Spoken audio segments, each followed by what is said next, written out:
Okay, so what I'm technically talking to you about today is the 5 most common myths of international trade. These aren't going to be arranged in terms of the most common, but I think the 5, as I go through them, you'll agree, these are things that often come to mind when the common person talks about international trade. And the relevance, of course, to this topic of imperialism is that once you agree that free trade and the government just standing back when it comes to economic matters between different groups of people, once you agree that that would lead to disaster and impoverishment, and so, the government certainly has a role to protect our jobs, to promote our economic growth, to regulate trade when it comes to these insidious foreigners, that sort of mentality pretty soon leads to more aggressive tactics once you grant the government that freedom. So to the extent that those views are just plain wrong, let alone immoral and violations of abstract rights, it's worthwhile for us to go over them. So the first myth, it's a pretty simple one, we'll get through it very quickly, is just that right now we have free trade. All right, that I think a lot of people believe that President Bush is for free trade, and therefore, to the extent that you think the economy is in trouble right now, it's because of free trade. Paul Craig Roberts has been really on the bandwagon for this type of view, and he'll say things that he'll cite all these statistics to show you that, and I'm not putting words in his mouth, that we're going to be a third world nation in 20 years, and it's because of President Bush's free trade policies. So it's hard to know where to begin with a statement or a claim like that. So for one thing, the statistics, a lot of them are misleading, that I don't think the situation is nearly as bad. A second thing is we don't actually have free trade. And a third problem is if we did have free trade, it wouldn't be the cause of those problems. So there's like a triple negative involved, so I think that on net means he's still wrong. All right, so another way to look at it, people talk about NAFTA. I believe NAFTA is literally, that document was over 1,000 pages long. Right? So if it were really a free trade document, if it were just going to say the U.S. and Mexico will have lower tariffs, I mean, forget about actually having free trade, but if it were just going to really roll back government, get government off our backs, government is the problem, not the solution, what the Republicans are going to bring us, right? You wouldn't think that document would be over 1,000 pages long.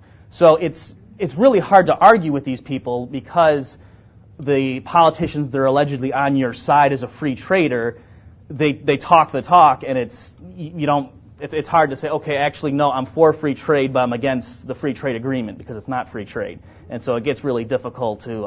And so, for example, if someone is against NAFTA because it destroys jobs, you have to say, well, you might be right, I'm not sure, but it's not free trade that's doing it. So it's really difficult, and if the politicians would just stop lying, it would make our jobs so much easier. All right, the next myth I'd like to address is a very common one, that trade deficits are bad. All right, you hear this all the time. I don't know what the reason is. An economist one time said that the single most difficult thing to teach undergraduates is the benefits of free trade and why protectionism is bad. And I found that to be the case when I was teaching at Hillsdale. In my macro classes, would just hammer for weeks as to all the different reasons that free trade is good, all the things that are just crazy about protectionism, listing 9 different ways to see how protectionism is silly. And then on the test, to the point where the students were just bored out of their minds. And, yeah, we get it, let's go on. And then on the test, just as an exercise to see who was paying attention, I'd ask them to calculate the deficit. I'd say on a question, suppose that Americans buy 1,000 cars from Japan at $10,000 each and the Japanese buy so many TVs from us, or vice versa. What would be the trade deficit or surplus? And one of my students put, we would have a $10 billion trade deficit with Japan, period, sucks, exclamation point. And so, for one thing, that wasn't a complete sentence, so I had to take points off of that. But you see what I'm saying, that even there, you would think, even if he believed it, just to keep me happy, that I was against, that sort of thinking, that he would have kept it off. But he was so sure that a trade deficit was bad that he thought he'd throw that in there to let me know he knew it sucked.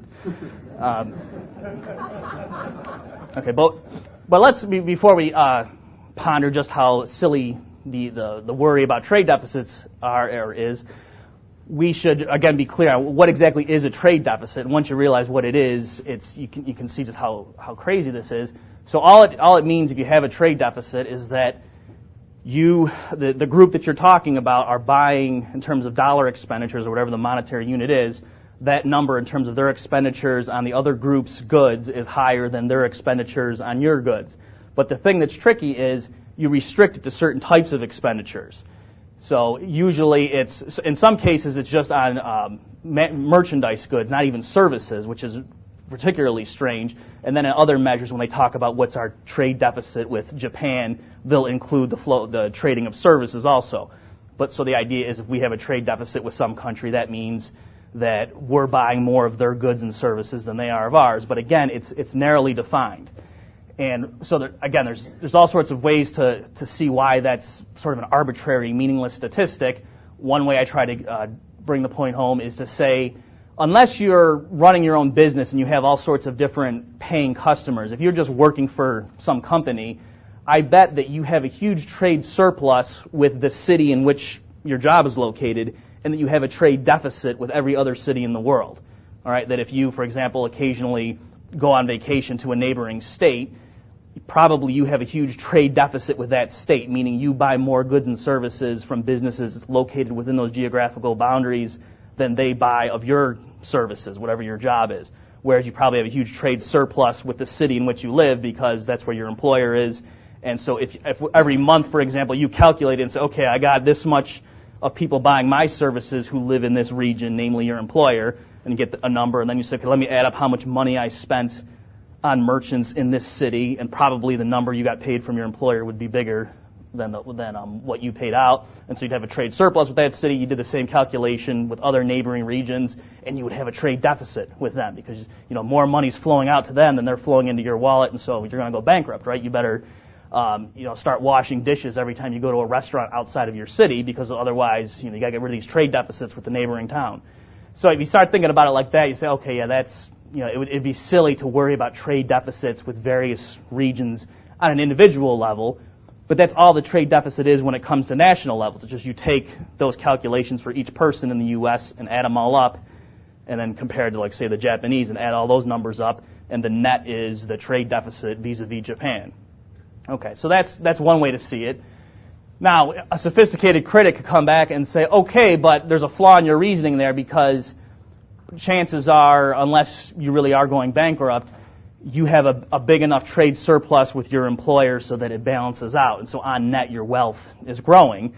But again, you got to be careful because here, the conventional trade statistics, they only look at certain things.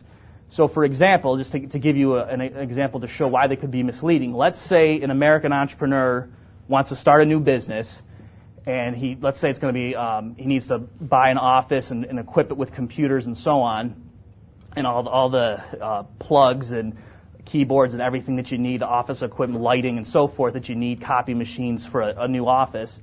And let's suppose he needs to raise some capital for that, and so somebody in Japan has saved up money and wants to invest. And so the agreement they reach is the American entrepreneur says, all right, if you lend me, he's got yen initially, he converts it into dollars, if you lend me $100,000 to start my business, I'm going to use that to buy all sorts of office equipment, maybe some of which he's buying from Japanese producers, and then in exchange you will own, let's say, 50% of my company. All right, so you're not actually getting anything tangible from me today. I'm giving you stock certificates, or I'm giving you some sort of agreement that says you'll get 50% of any future net income that this firm generates.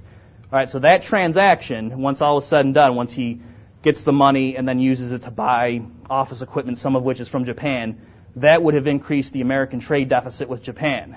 Because if you think about it, there would have been, if you stand back and look at that, what would have happened, there would have been copy machines and computers flowing across the ocean from Japan to the United States, and there wouldn't have been any Japanese people buying U.S. products. And so they said, oh man, these profligate Americans are crazy. They're just, getting awash in debt here, that they're just buying goods today in promising away future earnings to pay for it. All right, so whereas if looking at the individual transaction, it doesn't seem that that's actually very short-sighted. It actually seems that that's productive, and that's what we want people to do. All right, now, having said that, it doesn't mean anytime there's a trade deficit that that's a good thing, and I'm not saying that Americans shouldn't save more. I think probably they should, in terms of if I want to be paternalistic and give people free advice that's worth the price that I'm charging for it. Yeah, I would say you probably should save more, But it's not that a trade deficit per se is a signal of something bad. One last observation on trade deficits to try to see that is that if you go to these websites like Fed, the St. Louis Fed website, or these other, the BEA, and you look at the trade deficit over time and you see the graph, well, from your view, it look like this. And a lot of times, if you're familiar with these economic charts, they have columns that are shaded, and then it'll say in the legend, shaded regions indicate recession as defined by the BEA or whatever. And if you look at the trade deficit, that number, the line typically goes down in those shaded regions and goes up, when it's not shaded. So what that means is the trade deficit historically drops during recessions and rises during growth.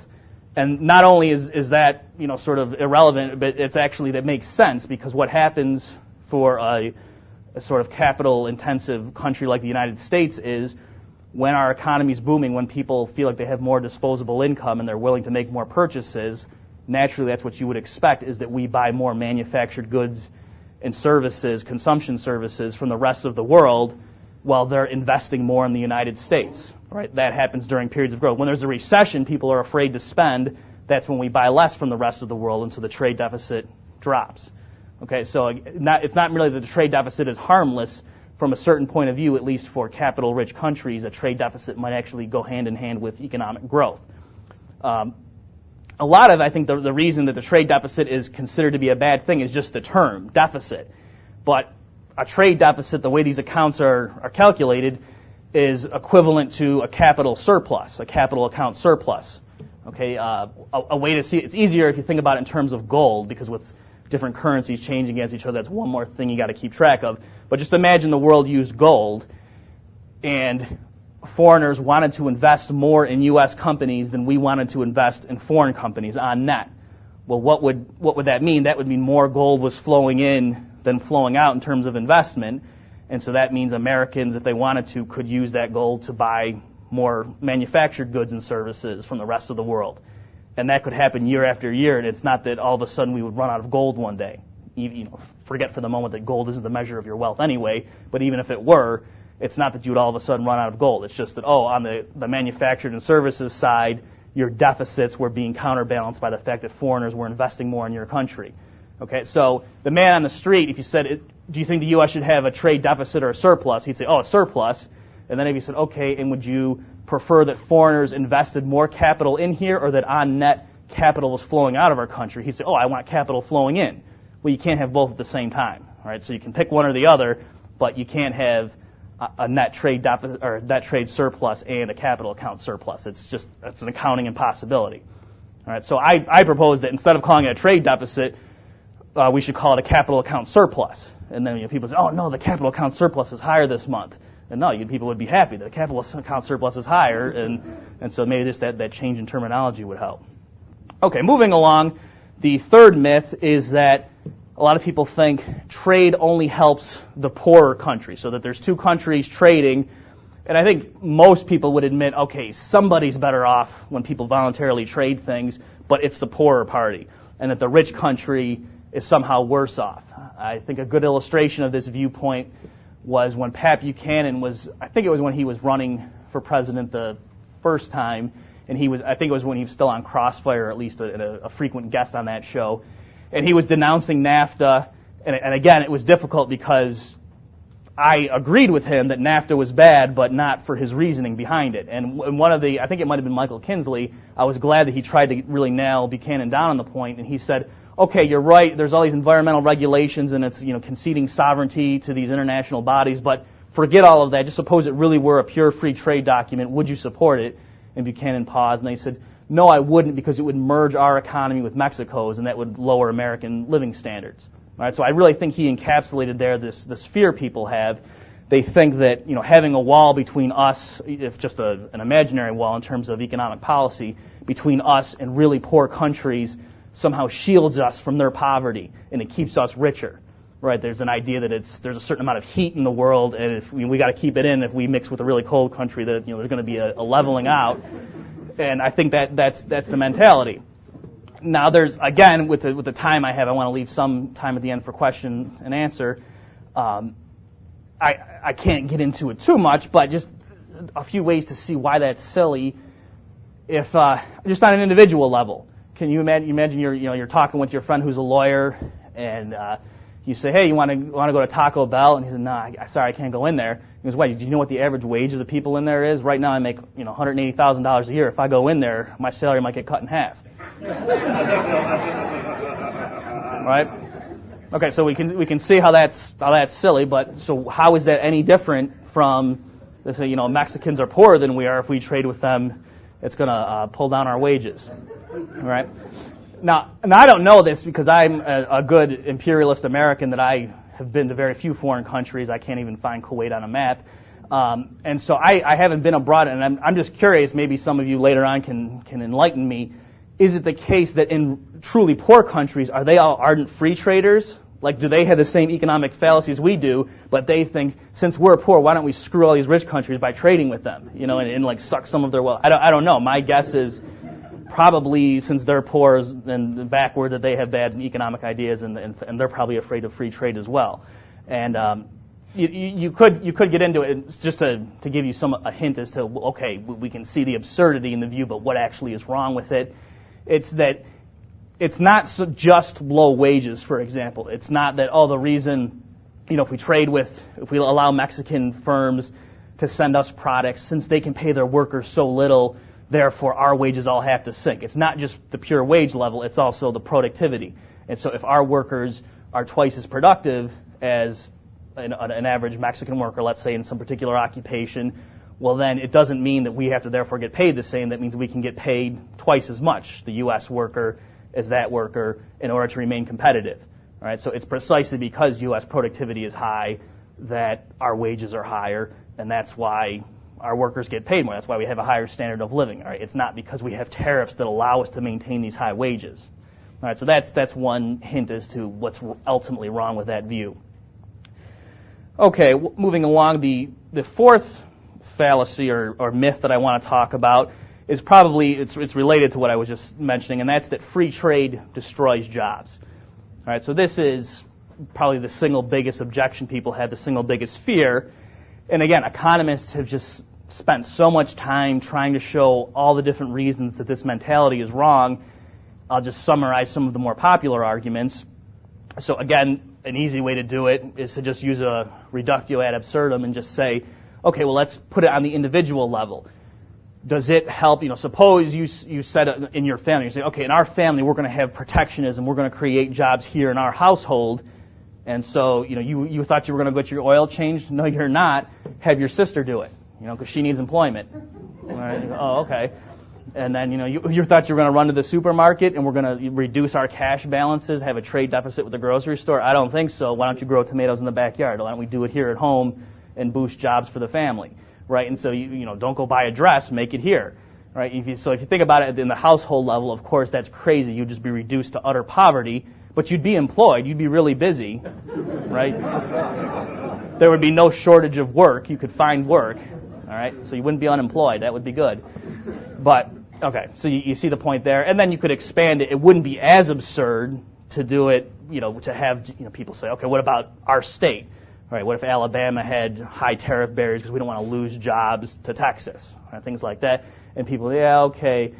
But then for some reason, once we draw that boundary around the U.S., all of a sudden it seems different. And part of it, I think, is just pure, I hate to use the term racism, or I don't know what you call it, xenophobia, just because that's such a loaded term and people throw it around a lot. But I think a lot of it really is, I don't mind losing jobs to somebody in Texas, but I don't want to lose a job to a Mexican. That would really annoy me. But it's okay, if I'm unemployed because of a guy in Florida, that doesn't bother me as much. So I think it's not so much the inconsistency in the economics. I think it's more the value system that it's okay if it's just like when you see the news from Iraq and it's like 100 people died and an American got his arm hurt. It's like, oh man, that was a bad day. Okay, I should probably move on. Another way of seeing, another popular, very famous illustration of this idea of how silly it is to worry about free trade destroying jobs. Bastiat had a really famous article or a piece called "The Petition of the Candle Makers," and here, just for those of you who haven't heard it, it was a satirical piece, and he was pretending that he was representing the candle makers, the people who made candles in France, and he was writing to the the French legislature, I imagine, and was saying that we had this unfair competition from this unscrupulous adversary that we can't possibly compete against. It's namely the sun, and so what we propose is that you make it illegal for people to have their blinds open during the day. That if everyone had to shut the shutters and so forth and keep things dark, then people of France would have to buy more candles, and look at all the untold benefits that would have. It would boost employment in our industry. We would spend our money on other industries. It would be a spillover effect, and everything would be great. We'd create so many jobs and so on. So you can see where he's going with that, and everyone can kind of say, okay, yeah, that would be crazy to turn down the free light from the sun. The really cheap suns. The sun doesn't earn much in wages to produce that for us. It would be crazy to turn down those cheap imports of photons in terms of domestically produced light. Right? That would be dumb. And by the same token, then, if the Japanese are willing to sell us really cheap cars, and it would cost us more to make the same thing here of comparable quality, well, it would be just as silly. Well, not as silly, but it would be somewhat silly to turn down that because of their natural advantages. Or it would be silly. You technically could probably grow oranges in Alaska. You could have greenhouses and so on, but they'd be very expensive. So instead of doing that, people living in Alaska should just import them from Florida or California, where there's natural advantages to growing them there. All right, so that's another typical argument that economists use. And the last one I'll mention was actually by David. I think David Friedman originated it. And it's a clever little way to think about it. He said, look, the typical argument for why do we need tariffs on Japanese cars, that's a popular one, is to save jobs in Detroit, right? That there's the big three, and if we have tariffs, it'll protect jobs for Americans in Detroit. And so Friedman said, okay, that's one way to look at it, but look, there's actually two technologies for creating cars. One is you have people show up at plants in Detroit, they have steel and rubber come in and all these other things, and they churn out cars. That's one technology we have. Another technology is you have farmers in Iowa and other states, they grow corn and other types of goods like that. They put it on a boat, they send it over to Japan, a little time passes, and then the boat comes back and those crops have turned into cars. All right, and we get them that way. And so from a technological point of view, from an economic point of view, we know that's not really what's happening. It's not that they're physically turning into, it's that they're being traded for. But from a technological point of view, suppose that really were what happened. Suppose there was something magical over that literally turned the rice into cars or the corn into cars, and they came back. Well, then you would realize, he says, that putting a tariff in place, all that does is penalize American jobs in farming as opposed to American jobs in the other technology of making cars. All right, so that's one way to look at it. And what he's getting at there is that when you put on a tariff and you prevent foreigners from selling products to American consumers, that means they have less purchasing power with which to buy products from American exporters. And again, it gets tricky with fiat currencies, so it's easier if you think about it in terms of gold. If we were all on a gold standard, it wouldn't change the issue, just easier to think about it, and we put up high tariff barriers so that American consumers can send less gold to foreign producers, well, then that means they have less gold to then spend on the products of American exporters. All right, another way economists like to talk about is that ultimately the way a country pays for its imports is through exports. All right, that you think about the rest of the world, why are they sending us all these goodies? Why are they sending us TVs and cars and so forth? It's ultimately because we're sending something to them in return. It's not just because they're stupid, right? It's that they are, whether it's they're getting equity in American firms or whether they're getting other products and services, ultimately the reason these foreigners are sending us products is that we must be sending them something. So if you artificially hamper how many products they can send us, then that interferes with the business of American exporters. Okay, and then finally, the last thing, and then there's a few minutes for question and answer. The last one I'll talk about is that free trade creates jobs, right? So here I'll take a little dig at the pro-free trade crowd, that a lot of times, you spend so much time saying how free trade doesn't destroy jobs, then a lot of times advocates of free trade will say, look at, NAFTA from this date to this created, 600,000 new jobs. And that, free trade is the way to boost us, to grow the economy, and they'll talk using this language. And strictly speaking, that's not quite accurate. Free trade really isn't about jobs per se. It's about real wages. That as long as wages can float freely, anybody can get a job. All right? It's not an issue about creating jobs. There's always something that an extra person can do. That if someone needs work, it's not as if we're just going to be satiated and there's nothing that anybody can do, that no one can find work. There's always something you can do. So whether we have tariffs or perfectly free trade, everybody could be employed so long as wages are free to move, so that everyone can be hired who wants to work at the prevailing wage rate. So in that sense, free trade really doesn't create jobs. It just means that jobs would tend to pay more because people will go to where they have the comparative advantage. All right, now there's a little caveat there. To the extent that actually we don't have a perfectly free labor market, that there's Social Security, there's all these deadweight costs imposed, so that you actually have to have a minimum productivity before it's worthwhile for anybody to hire you. In that sense, if free trade raises everyone's productivity, more people get over that minimum bar. But I think a lot of free trade economists, that's not what they mean when they say, oh, free trade creates jobs. I think they're just being sloppy and want to give a nice soundbite to, for the Republican who claims to be for free trade. So with that optimistic note, I will end, and I think I've got like 2 minutes if anyone wants to ask a question. Yes? You were right when you said people from poor countries might oppose free trade. I had a student from Egypt about 20 years ago tell me they could not afford free trade because they couldn't compete with the highly productive American workers. Oh, that's interesting. You were exactly on target. Does anyone else want to compliment me?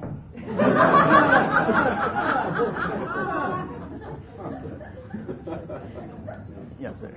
Could you comment on our growing deficit with China in terms of the massive amounts of dollars we're shipping over there and the massive amounts of goods they're shipping us? Is it fair to say that one of us needs the other more than the other?